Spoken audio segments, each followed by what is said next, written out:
Welcome to This Explainer. Okay, let's dive right into this, because today we are tearing down the romantic mystery and looking straight at the incredible and honestly sometimes totally surprising science of human connection. Let's be real for a second. Modern dating, it can feel like an absolute maze, right? You swipe, you text, you meet up, and usually, well, absolutely nothing happens.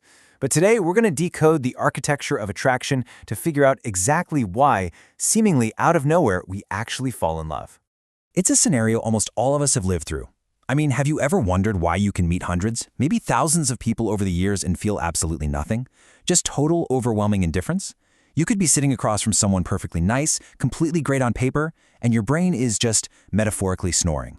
But then, right out of the blue, one person comes along and suddenly shifts your entire world. The conversation flows, time just kind of disappears, and the whole shebang just clicks. We usually romanticize this, right? We call it chemistry, or we say, wow, I really felt the spark. But here's the wild part. To your brain, falling in love is far from a random accident. Psychology actually tells us that this overwhelming feeling of falling head over heels is the result of some deeply hidden internal mechanisms.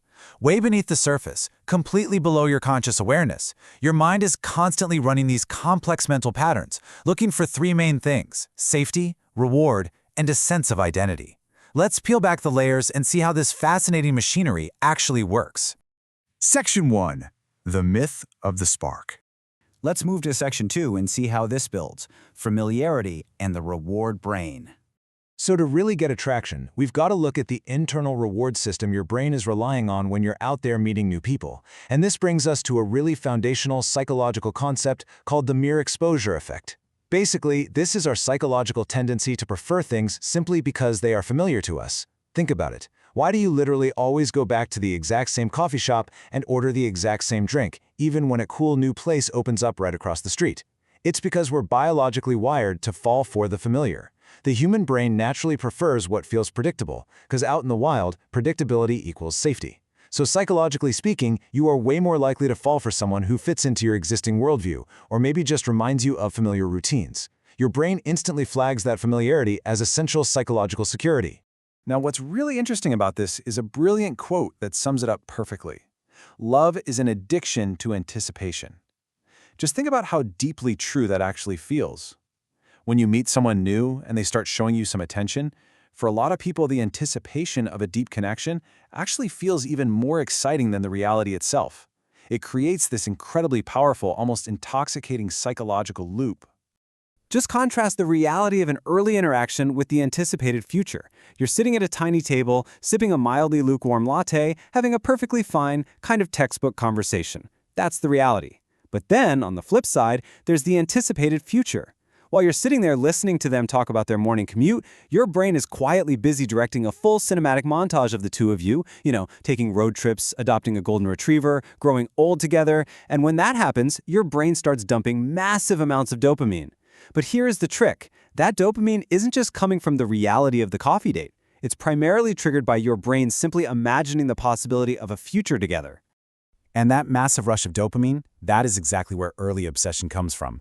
Your mind starts rapidly spinning up these highly rewarding future scenarios. I mean, you haven't even gone on a third date yet, but your brain is already mapping out a shared future. This makes you deeply, emotionally invested way before anything is actually certain. It's a thrilling and, yeah, sometimes a slightly terrifying state to be in, because you aren't really hooked on the person yet. You are entirely hooked on the potential. All right, moving into Section 3, the search for emotional depth. Let's explore those hidden patterns we subconsciously seek out in other people to fulfill our deepest emotional needs. See, we often fall for people who can spot our hidden patterns, what we call subtle emotional signals. Think about, say, a slight change in your tone of voice when you're stressed, or a fleeting facial expression like a nervous smile, or tiny, almost invisible attitude shifts. Now, most of the world walks right past these, but some people, they process emotions at a completely different depth. When you meet someone who actually notices those small emotional details about you, the ones literally everyone else misses, it creates an immediate, absolutely powerful emotional attachment. And the reason for that is simple. Being understood at that granular level builds a connection that feels significantly more meaningful. It's rare. Psychologically speaking, being truly seen in a modern world that is just constantly distracted, Well, it elevates a standard interaction into something your brain flags as highly significant. It sends a message right to your nervous system saying, hey, this person gets us. This person is safe. Which leads us to Section 4, Identity and Psychological Security. So the crucial point here is, every single one of us wears a public mask. We curate our personalities for our coworkers, our acquaintances, even our friends. But underneath all of that, we have a private self, right? The person we are when the door is closed and we are completely alone. And a lot of times we carry around this deep desire for an emotional rebirth. We want the exhausting gap between who we project to the world and who we really are to finally be bridged. Because of this, we frequently fall in love with people who represent the exact version of ourselves we desperately want to become, or who seamlessly accept the parts of our identity we usually keep totally hidden away. It really all boils down to validating the hidden parts of our identity. Think about it this way. If you secretly struggle with self-doubt in your private identity, even if you're projecting total confidence at work, your brain will naturally, almost magnetically, fall for someone who consistently provides the validation and comfort that it struggles to give itself. They literally become the missing piece to your psychological puzzle. They fit right into the spaces you leave blank. Finally, Section 5, the true architecture of love. And this brilliantly illustrates our ultimate goal. At the end of the day, love is a shield against uncertainty. Human beings are deeply, fundamentally social creatures. But, in modern society, so many of us work incredibly hard to hide our actual need for others behind this really thick, stubborn mask of independence. We love to pretend we don't need anyone. However, evolutionary biology is going to win out every single time. The human brain naturally despises uncertainty. It fears rejection. So inevitably, it seeks out a partner to act as a permanent source of consistency, reliability, and most importantly, a shield against the completely unpredictable, chaotic nature of life. It all comes down to the ultimate equation, emotional risk versus the reward of emotional closeness. To put it simply, falling in love is that exact, precise moment your mind calculates the odds and decides, yes, the immense reward of true emotional closeness is finally worth the terrifying emotional risk of being completely vulnerable. It's the exact moment you let that public mask drop. The scales tip and you fall.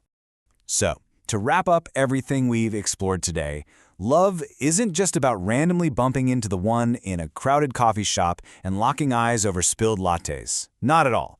It's actually about your brain successfully finding a person who fits its unique, hidden internal patterns and ultimately providing the deep psychological safety your mind has been actively searching for this whole time. I want to leave you with a provocative thought to chew on. Who in your life provides the psychological safety your mind is secretly searching for? Take a moment to really let that sink in and think about how the architecture of attraction has shaped your own connections. If you enjoyed decoding the hidden psychology behind everyday human behavior with me today, make sure to subscribe to this Explainer series, because once you start understanding these complex structures, you begin noticing the fascinating patterns that most people completely overlook. Thanks so much for joining me, and I'll see you in the next one.